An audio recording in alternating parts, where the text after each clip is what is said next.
Hey warriors, welcome to this video. Today I'm very excited to share my experience, my journey overcoming anti-anxiety medications. And I'm gonna make a couple things very clear. This is my experience. I am not telling you what to do.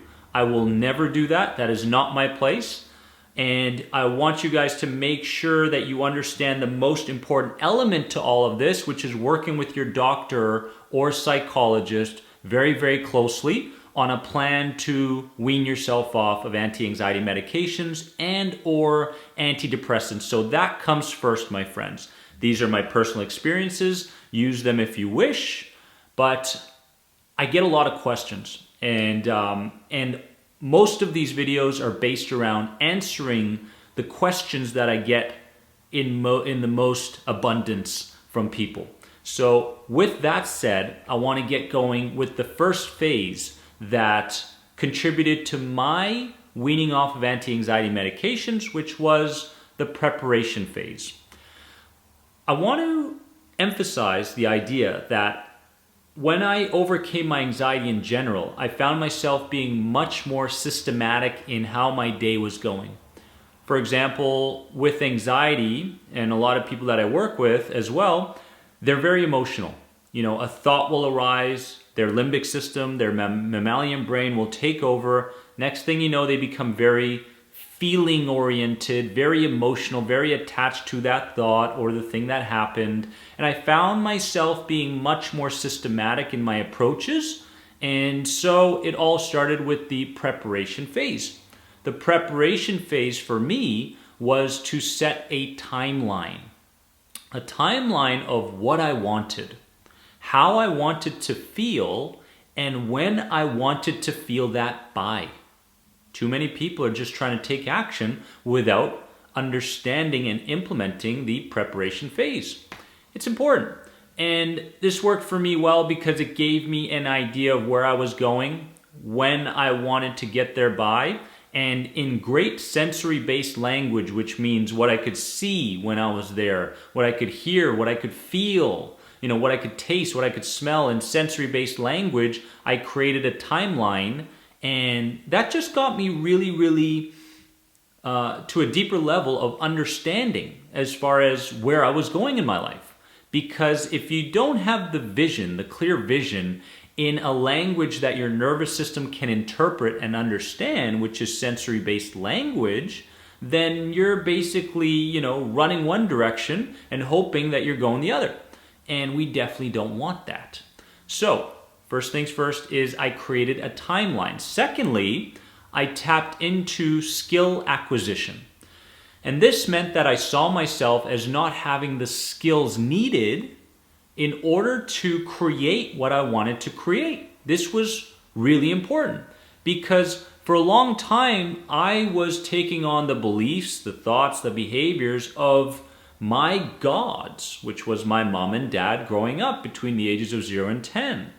And I took on their beliefs, I took on their suggestions. I didn't have a response because the critical factors in my brain were not created yet, they were not worked on yet. So I understood that on this journey towards weaning myself off of anti-anxiety medications, I didn't have the skills I needed in order to get what I wanted. This is important.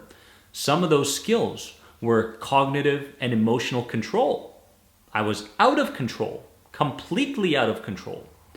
I could not think my way out of something, even though at some point I realized that we are rational beings.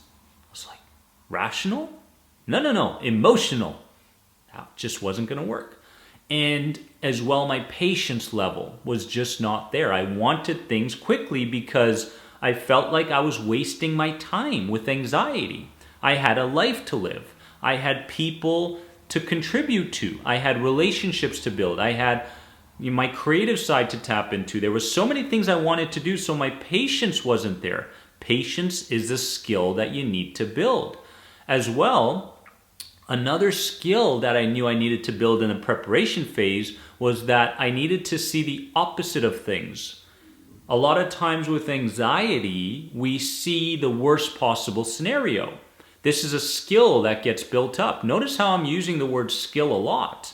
These are skills that you unconsciously manifested through practice, through repetition, through emotion.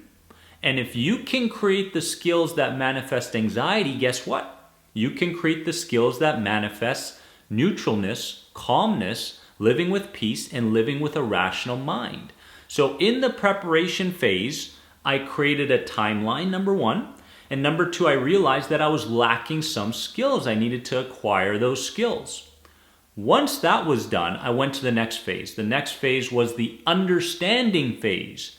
Now, this was really, really crucial because I worked with a coach slash mentor very, very closely, and that coach slash mentor experienced all the things that I had experienced, and that's where the power lies. I found out that if I could speak to someone that could directly relate to what I was going through and give me the types of advice that worked for that person in their sensitized, severe state that they were in, I felt really, really confident that it was going to work for me. So I found that for myself, talk therapy, psychologists, it didn't work so much because they couldn't relate. At some level, you need a certain amount of rapport in a way where you are feeling like you're being understood by somebody.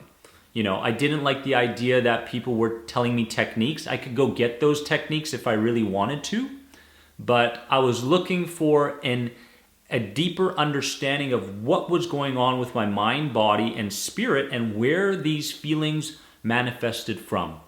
So in the understanding phase, which was phase number 2, I got myself a coach, a mentor that went through what I did. Very, very, very important. Then I started to emphasize to myself that these were thoughts and behaviors. These were not my identities. Okay, so I started to understand that in the understanding phase, in the second level, that these were thoughts, these were behaviors, these were skills I acquired, and I understood that because they were thoughts, because they were behaviors, that I had some power to be able to change them. A lot of people out there feel like their beliefs are ingrained into them, and therefore they are staples that they simply will never be able to get out. Untrue. If you can see yourself as having developed these things, developed the cognitive cycles that you're going through, developed the behaviors, developed the emotions, then guess what? You are in much greater amounts of power to be able to change that programming and that conditioning if you see yourself as not that, but doing that, thinking that. Big, big difference, guys, in the understanding phase. The third thing I did in the understanding phase was I filled much of my time around success stories.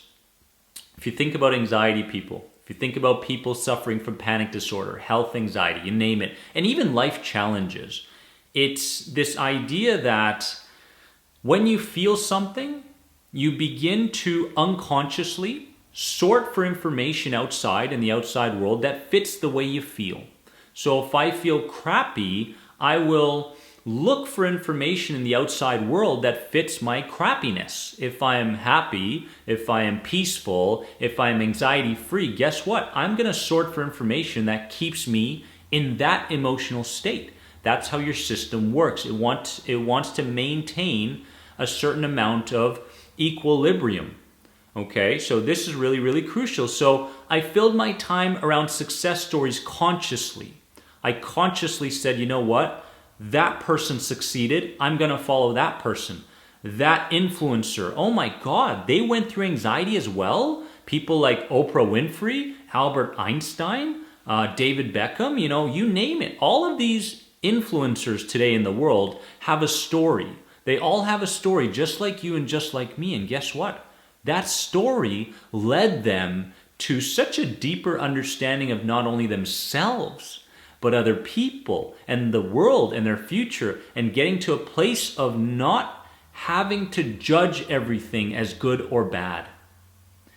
When you can get to a place where you focus on the success stories and you no longer see something as good or bad, but you see the medium, you see the middle of those things, what starts to happen?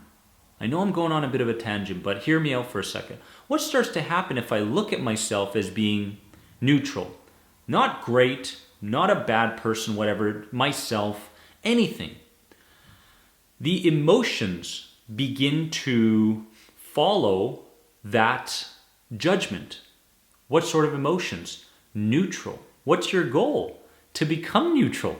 What's your goal? To become mild and peaceful. Well, guess what? If you're overly sensitive and you judge everything as bad or good, then your emotional brain is definitely on fire. I mean, it's working really, really hard.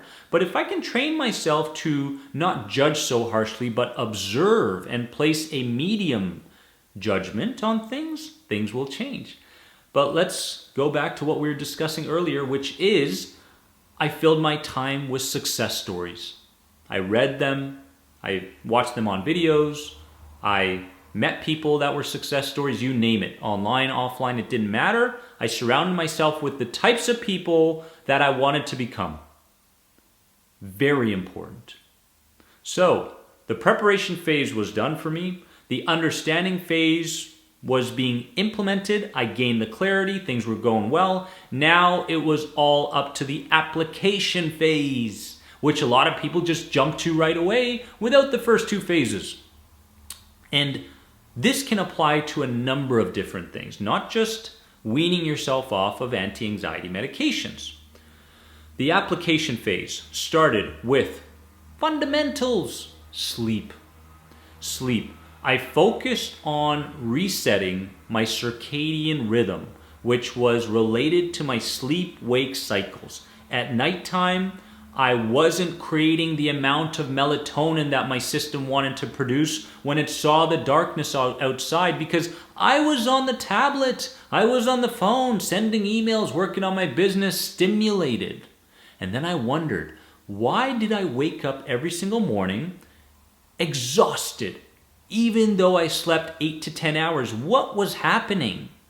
What was happening was I was getting flushed by enough blue light, artificial light, through LED TV screens, LED light bulbs, and cell phones that then gave my system the message that this was not melatonin time, this was cortisol time.